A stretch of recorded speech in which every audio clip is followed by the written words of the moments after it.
el espectro electromagnético está dividido en dos bandas, ¿vale? En dos grandes bandas, frecuencias ionizantes y frecuencias no ionizantes.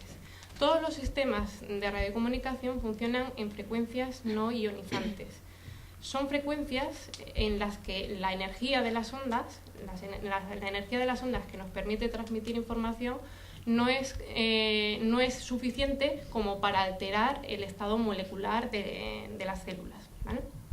Al contrario que las frecuencias de radiación ionizante, como pueden ser pues, los rayos X, cuando nos hacemos una radiografía, los rayos beta, los rayos gamma, que tienen energía muy potente que es capaz de alterar el estado molecular, ¿no? Capaz de romper enlaces moleculares y por tanto de causar daños en la salud. El cumplimiento de la normativa actual del Real Decreto ofrece las máximas garantías al ciudadano. Los ingenieros de telecomunicación son los responsables de verificar y de comprobar que esos límites se cumplen. Y también tener en cuenta que para que nuestro teléfono funcione o para que cualquier sistema de telecomunicación que tengamos en nuestra casa, pues es necesario desplegar infraestructuras y que una sociedad sin infraestructuras pues no avanza, retrocede. Por un lado, la obligación o el papel de los ayuntamientos como elemento impulsor o que debe favorecer el despliegue de infraestructuras de telecomunicaciones como un instrumento y una vía necesaria para el acceso de los ciudadanos a los servicios de telecomunicaciones. Y en segundo lugar, y que no debe tampoco nunca perderse de vista, que el despliegue de infraestructuras debe ser compatible con el cumplimiento de la normativa que regule las condiciones de instalación de dichas infraestructuras de manera que tanto ciudadanos como administraciones estén seguros de que esta actividad se desarrolla con todas las garantías. Bueno, el principal efecto que producen las radiaciones no ionizantes es precisamente que aumenta la temperatura. Esto se conoce desde hace mucho tiempo. O sea, podrá ser nueva la tecnología de Wi-Fi, los aparatos móviles, Internet, etcétera, pero la energía que se utiliza es la que se utiliza durante mucho tiempo para la UHF, la televisión, la radio, etcétera. O sea que estamos acostumbrados como seres humanos a manejar y a exponernos a lo que es la radiofrecuencia. Luego, conocemos muy bien sus efectos y sabemos que principalmente tiene un efecto no térmico. Bien, la realidad es que los estudios que se han publicado no encuentran efectos relevantes, significativos en personas que viven cerca de las antenas, valorando la bibliografía de un modo global. Es cierto que es difícil hacer estudios específicos, porque las personas, lógicamente, se están moviendo, están expuestas a múltiples fuentes de campos electromagnéticos, agentes químicos, exposición ocupacional, etc. Es muy difícil separar los efectos de las exposiciones, el aspecto genético, etc., para encontrar una causa que sea atribuible a un solo factor. De todas maneras, resumiendo un poco la información, sí podemos decir que en principio no se han observado efectos a nivel celular, o sea, alteraciones celulares que puedan llevarnos a pensar que probablemente se estarían produciendo daños en las células o en los órganos que fueran de una entidad preocupante. Los límites actuales de exposición son seguros, pero no porque lo diga yo, lo dicen todos los organismos competentes que estudian específicamente este tema con especialistas realmente entrenados y capacitados para evaluar estos temas.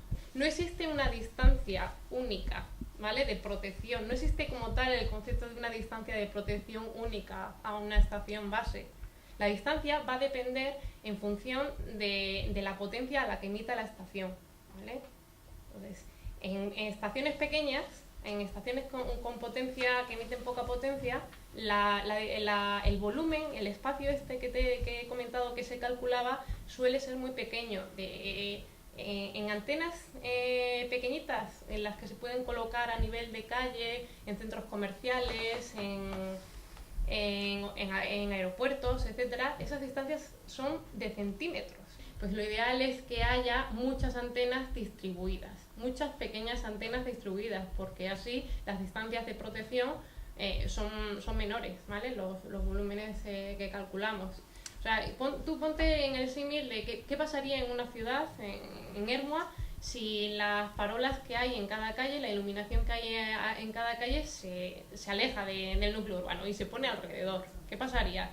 Pues tendríamos que las farolas tendrían que ser unos focos potentes, de muchísima potencia, y habría gente que estaría literalmente deslumbrada y con una iluminación enorme, y habría gente que estaría en penumbra.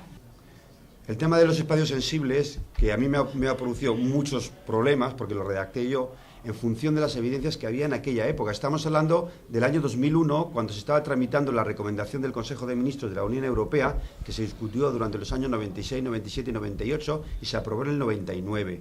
Una recomendación del Consejo de Ministros de Sanidad, de todos los países europeos. ¿Qué ocurría? Que a la hora de decidir qué hacíamos en nuestro país, yo propuse un comité, cuando era su director, de expertos, y organizamos un grupo que evaluó la experiencia científica que había en ese momento.